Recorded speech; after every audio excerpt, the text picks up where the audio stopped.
Two things are true here. Number one, it's extremely exciting that the 19-year-old Bryce Eldridge, Giants' first-round draft pick from last year, is already headed to Double-A after tearing it up in High A. But also, it's extremely disappointing that this is the main thing that we're talking about on September 3rd.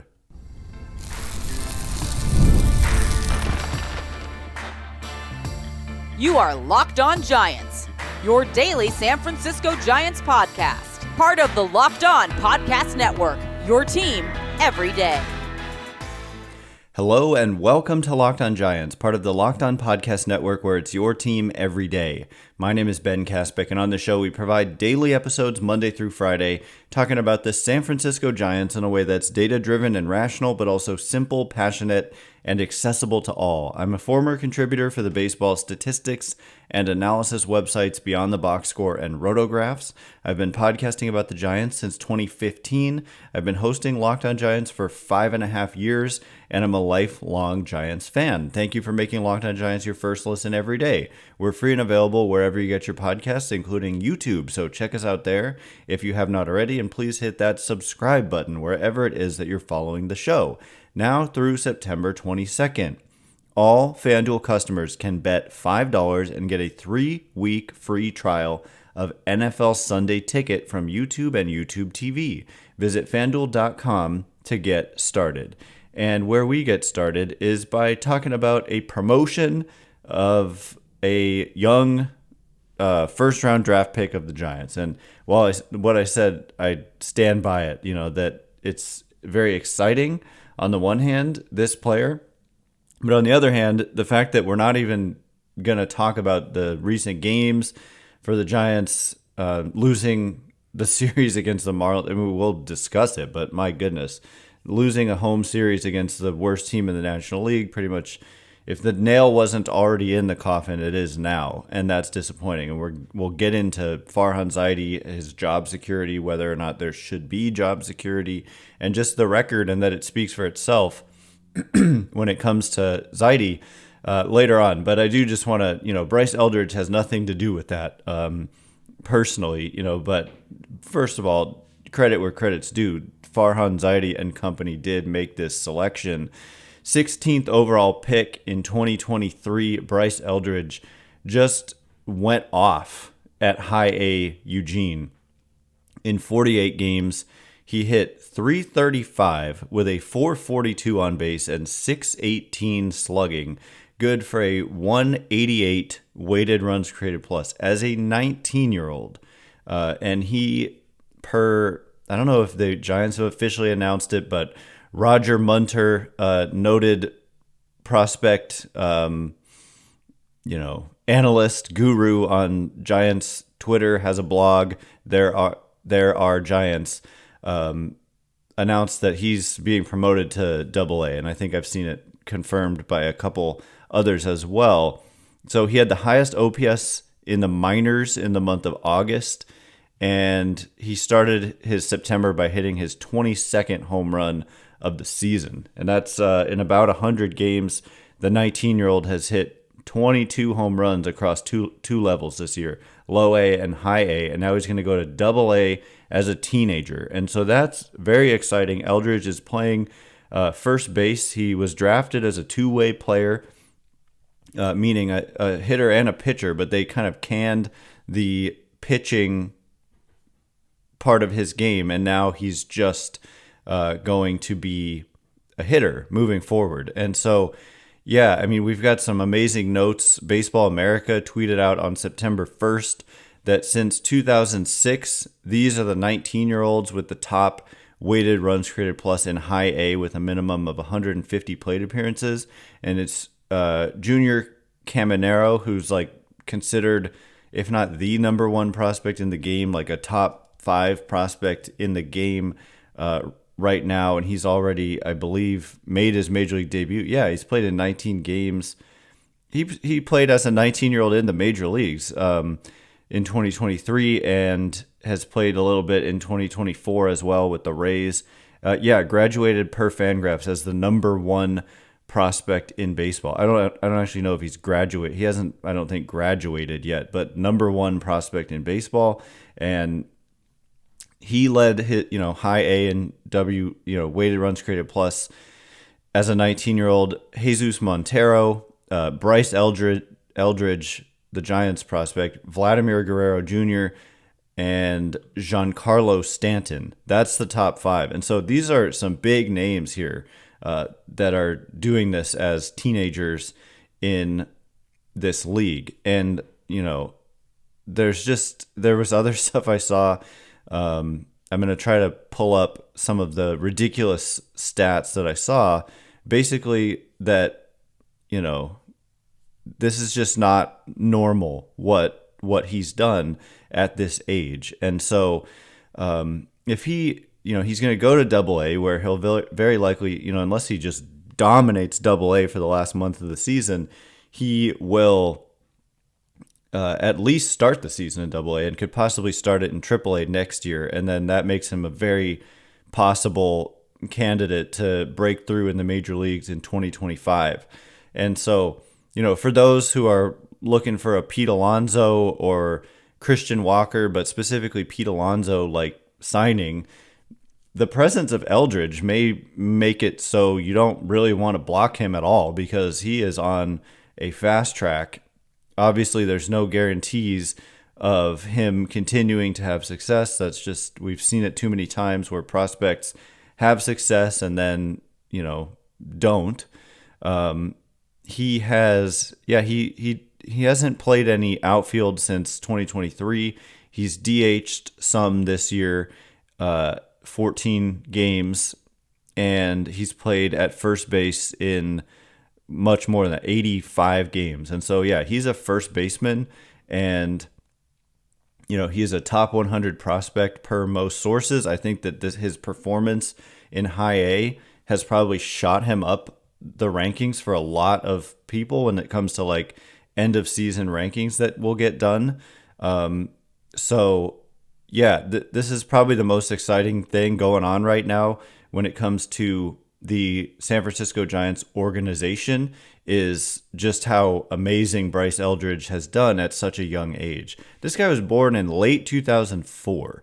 And so, 2 years after the Giants lost the World Series against the Angels. And he was 6 years old when the Giants won their first World Series back in 2010. He was 10 years old when the Giants won their most recent World Series. He had just turned 10 when the Giants won in 2014.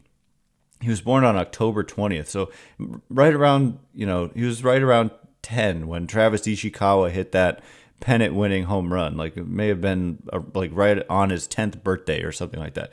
And yet here he is listed as 6'7", 223 pounds as a 19-year-old. So, it's looking like the Giants made a very nice draft pick there. And that is one thing that is a credit to, a Farhan Zaidi-led Giants front office, is some of their some of their top draft picks and some of their non-top draft picks have started to show talent in a meaningful way. Tyler Fitzgerald is an example, and Kyle Harrison is an example. Patrick Bailey is an example. But does that give Farhan Zaidi job security based on season after season after season, excluding 2021? This is his 6th season here. It has been mediocre at best baseball. So what does that mean moving forward? Should he have job security? What is his job security? We will get into that topic in just a minute, and before we do, this episode of Locked On Giants is brought to you in part by Game Time. I love going to watch the Giants on the road. I did it. I've gone to 4 different cities this season. Could possibly make another appearance in the month of September in a city out of town. Went to San Diego, Los Angeles, Boston, and Denver this year. And, it's just so much fun. And Game Time has a new feature called Game Time Picks that makes getting tickets to your favorite live events easier than ever. Game Time Picks filters out the fluff to show you only incredible deals on great seats, so you don't have to waste time searching through thousands of tickets. And two of my personal favorite things about Game Time are panoramic views from your seat in the app before you buy, which is super important to me if I'm going to a new venue, and the lowest price guarantee, which means you will get Game Time will credit you 110% of the difference if you find tickets in the same section and row for less. So just take the guesswork out of buying tickets with Game Time. Download the Game Time app, create an account, and use code LOCKEDONMLB for $20 off your first purchase.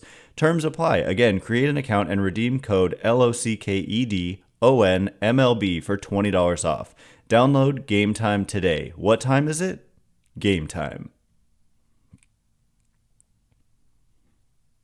All right, here we go. We're going to get into a hot topic, I think, at this point, like given that this season is pretty much in the bag and it is September 3rd, and this was supposed to be the year where things kind of turned around, and it wasn't just like, pixie dust and magical thinking that had us thinking this season was going to be different. They did seem to have a roster that would make them a contender, and instead they've fallen flat again. Thanks again for making Locked On Giants your first listen every day. Everydayers, tomorrow we're going to be breaking down game 1 of the Giants series against the Diamondbacks. If they have any chance at all, it's basically like win every game, and certainly win pretty much every game against the Diamondbacks and the Padres, both of whom they play 6 times in the month of September. Giants have the toughest schedule of any team remaining. They had one of the softest second half schedules overall, but that soft part is over, and now it's like the toughest for the remainder of the month of September. Every team is above 500 right now, so they have to win pretty much every game, and even then, that might not be enough. So for your second listen, enjoy the Locked On MLB podcast. Host Paul Sullivan, aka Sully, is here daily to provide national expertise with his trademark humor to help you get ready for the MLB playoffs here in the dog days of summer. Prepare for the Fall Classic with Sully, who has it all covered every single day on Locked On MLB, available on YouTube or wherever you get your podcasts. Part of the Locked On Podcast Network, your team every day. And a reminder that you can catch every pitch of the Giants' hometown broadcast with SiriusXM. Just download the SXM app and search the word Giants. So this is the big question that I know is on the minds of a lot of fans, which is like, how much longer do you tolerate mediocre performance from an organization like this? And mediocre at best. I mean, they have consistent, like at best, 500. They've only finished above 500 one time. This season is not over. I'm not going to say that they're going to finish below 500, but they're 2 games below 500 after losing a series to the Marlins at home. And they have the toughest remaining schedule by strength of schedule. The combined record of their opponents is the toughest in baseball for the rest of the season. And so to be 2 games under 500 and to have a tough schedule remaining means very likely, or at least possibly, you're going to finish below 500 again. So we would have the 107 win season, 1 exactly 500 season, and then that would be 4 below 500 seasons in the 6 seasons here. And it went below 500, below 500, 107 wins, 500, below 500, and then this year. So, what is the job security of the man who is in charge of overseeing this, baseball operations for this organization? Well, in my opinion, it should be not so great anymore. Like, I want to make something clear that it keeps popping into my mind and then I forget to say it actually. But basically, like, largely my defense over the years of Farhan Zaidi is that I agree philosophically with a lot of, basically like the Giants were run in a way that wasn't going to keep them up with the Dodgers. Like the Dodgers were running laps around them from a analytics perspective, from a development, like basically implementing analytics into their organization and like, the way that they were managed, even with Bruce Bochy. Like, part of it is they had guys who were like platoon players, like Denard Span. I always point him out. But if you look up his numbers against left-handed pitching when he was here, especially, and the fact that he, was leading off against lefties was just a horrible thing. And they were losing a lot of games, and yet they're not changing things up. And, they're letting Denard Span lead off against left-handed pitching. It just made no sense. And then, so in comes Farhan Zaidi, and he represents a real dramatic change in the other direction, where the Giants go to a more analytical, they're more on the far end of on the other end of the spectrum of the analytics spectrum. And I just think the Giants definitely needed to do that. I've also witnessed some of the downsides of that. Some of the when I say non, that's not the right word. Like some of the anti-human practices, like all the cycling through of players who are people, obviously, and just getting claimed and spending a day on the team and then getting DFA'd, and even the players, and they're complaining about some of the stuff is real and legitimate. And you don't want to create an environment where people are feeling like they're property. And we did hear like kind of grumbling and stuff like that from some players over the last several years. So, and then like some of the things like, openers and platooning all the time, aesthetically, is not as fun to watch as just having a set lineup of, at least mostly set lineup where you've just got a bunch of studs in there. The Dodgers, I'll say, like before they had these guys, they were platooning a lot, and they were also running laps around the league and around the Giants. But more recently, and I don't think it's like, oh, Farhan Zaidi left and then they are like, oh, forget platoons. There's a reason the Dodgers' top decision maker, Andrew Friedman, chose Farhan Zaidi to be his general manager there, and they were a powerhouse. And so it surprised me that it has surprised me that Farhan Zaidi has basically done poorly with the San Francisco Giants outside of the 107 win season. It's just, there's no doubt that I would classify the job overall, bottom line, as like poor outside of that one season. And that one season, every day that goes by looks more and more just like a complete and utter outlier and not necessarily representative of much. And so I've, been asked to grade Farhan Zaidi over the years and stuff. And I think I'm downgrading from most recently when I gave him a grade. It was like a C something. I've graded off seasons and all that, but I'm going into D territory with the overall performance 6 years in. And some of you may be like bold lettered red exclamation point F minus, but at the same time, I've seen enough good things that I'm not going F here. But at the same time, it does come down to bottom line results at the end of the day. And 6 years in, I would say back in 2022, they were already talking about, he was already saying things like, we feel like we should be in the playoffs every year. Well, they haven't been in the playoffs one time since he started saying that.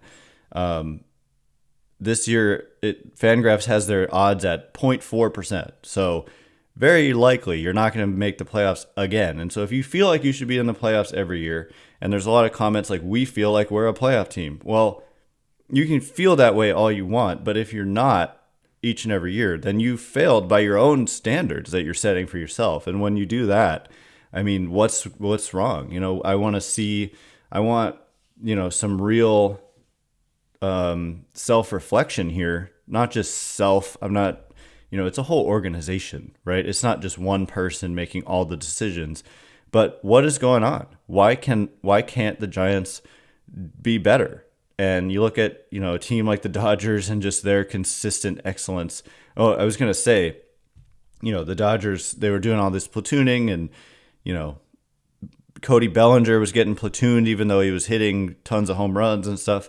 But now, they go out and it started with trading for Mookie Betts, and then they signed Freddie Freeman, and then they signed Shohei Ohtani. So, that helps. But you got to be an attractive organization first. Although the trade of Mookie Betts, Giants could have theoretically done something like that. Maybe, you're just not able to match what LA offered, but it wasn't like a great return for Boston. And maybe you got to be an attractive destination to get them to sign that kind of extension with you. So they just have to be better. And when I say the record speaks for itself, the performance speaks for itself. Let's get into that performance. I talked about like wins and losses. We'll look at those. I also want to look at, he made a comment early on about outfield production being like low-hanging fruit. And to me, that gave me a lot of hope. Like, oh, okay, we're going to have like an awesome, and by we, I mean, the Giants are going to have like an awesome outfield in a few years. But I was just looking the other day at their outfield performance and just overall, and then season by season, and then the last 3 seasons and all this. And it's not good, folks. It's not good. So we'll get into that, just the record, not just wins and losses, but a lot more than that in just a minute. And before we do, today's episode of Locked on Giants is brought to you in part by FanDuel. You've heard us talk a lot about FanDuel, America's #1 sportsbook. Well, we have something a little different for you. Now through September 22nd, all FanDuel customers can bet $5 and get a 3-week free trial of NFL Sunday Ticket from YouTube and YouTube TV. Then, with a YouTube TV base plan, you'll be able to watch every regular season Sunday afternoon out-of-market game.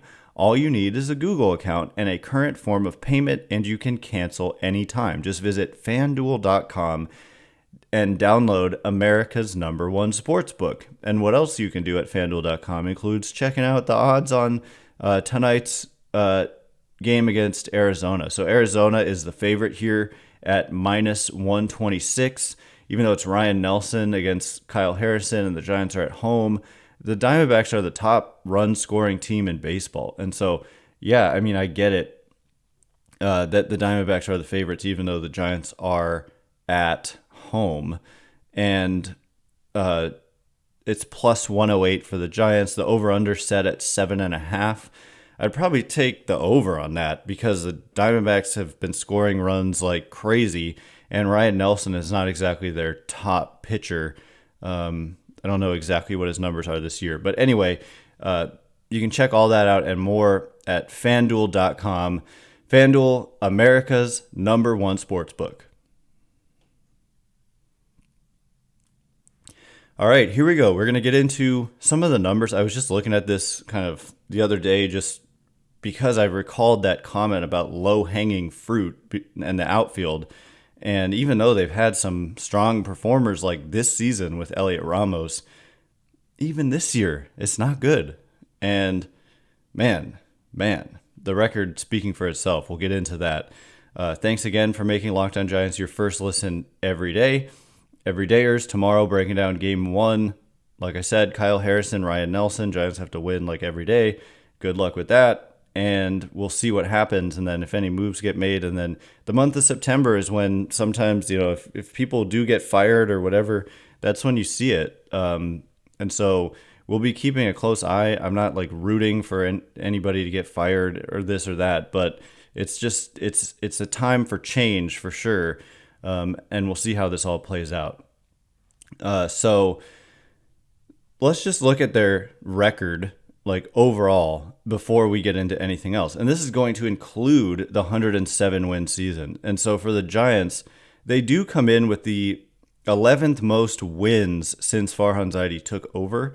But of course, the 107 win season is skewing that. They are 441 and 405 since he took over. And so if you just showed me that, I would say, hey, that's not so bad. And he's probably, if you had just showed me this 6 years, almost 6 seasons in, we did have a 60-game season mixed in there with the pandemic, which of course nobody saw coming.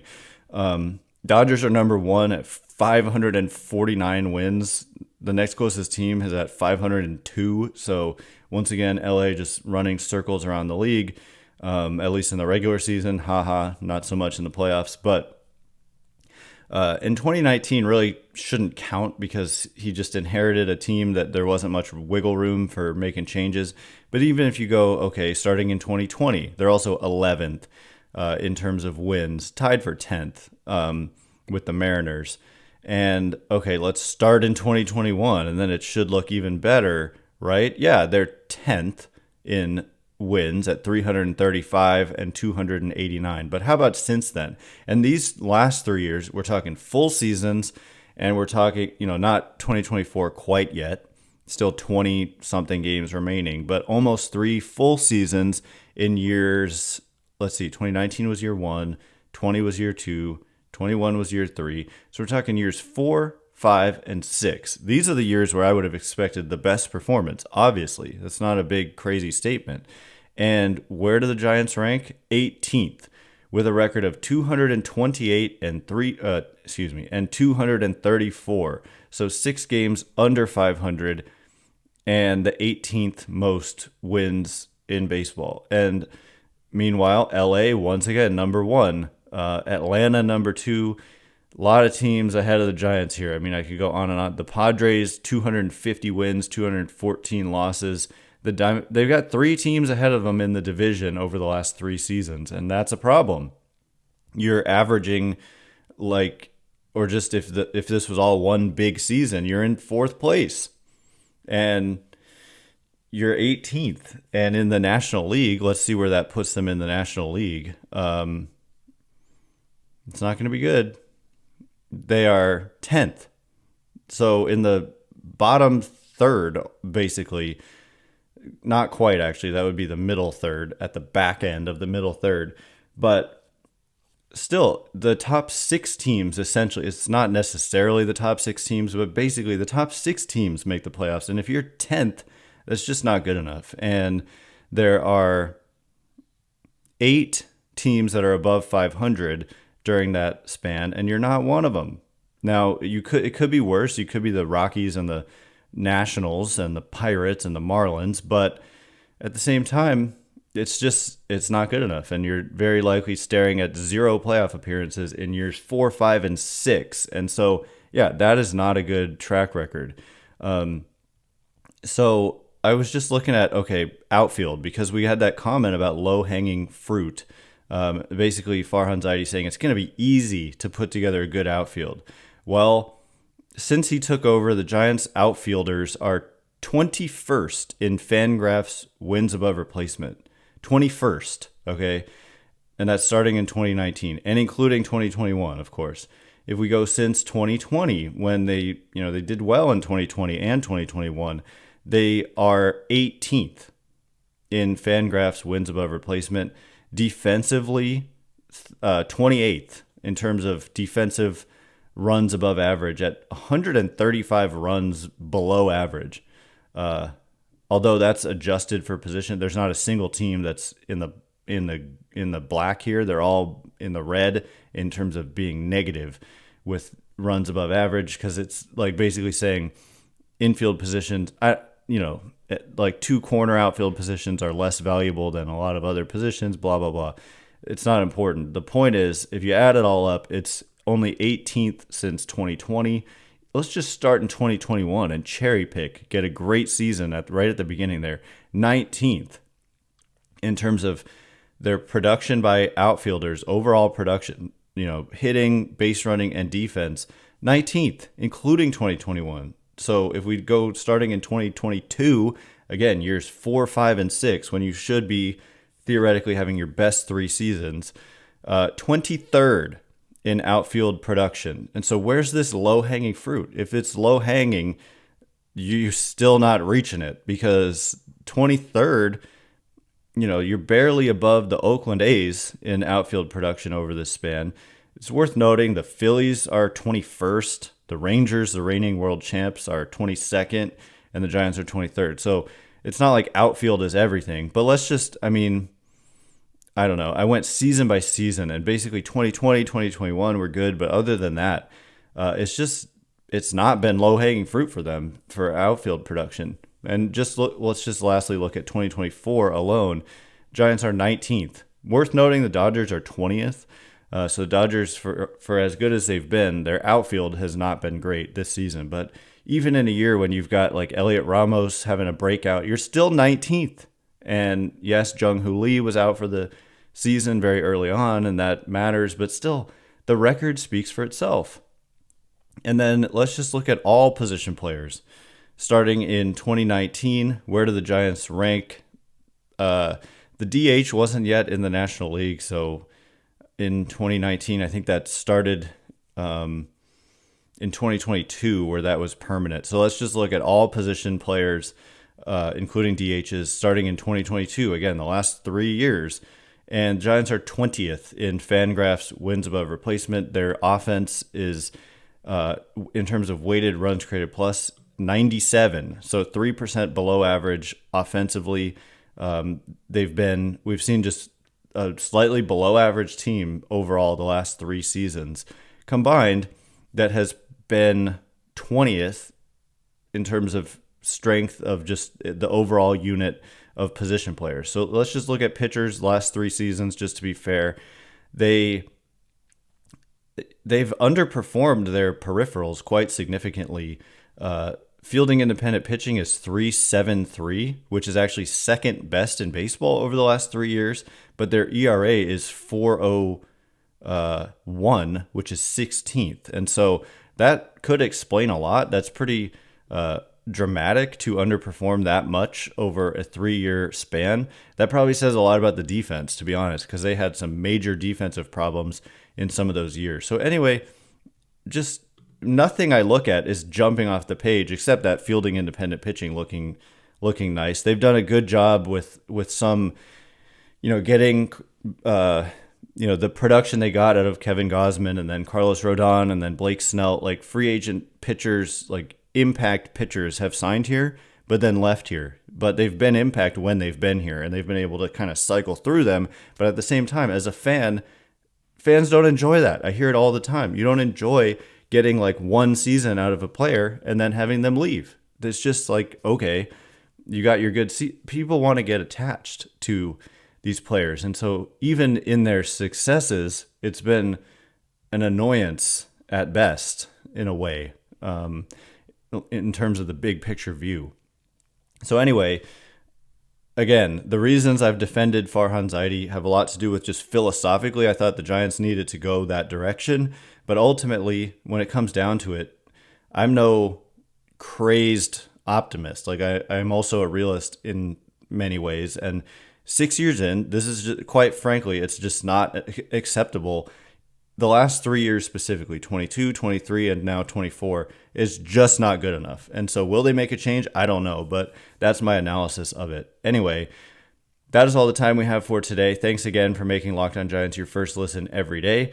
Now go check out the Locked On MLB podcast. Prepare for the Fall Classic with Sully, who has it all covered every single day. You can find the link to Locked On MLB in the description so you don't need to search. Part of the Locked On Podcast Network, your team every day. Once again, my name is Ben Kaspick. Check me out on X at Ben Kaspick, Kaspick. If you like this show, please consider rating it or leaving a review. It helps me out so much, so thank you in advance, and thanks to everyone who's done so already. Can't wait to be with you again tomorrow. Thanks again for listening. You are now Locked On Giants.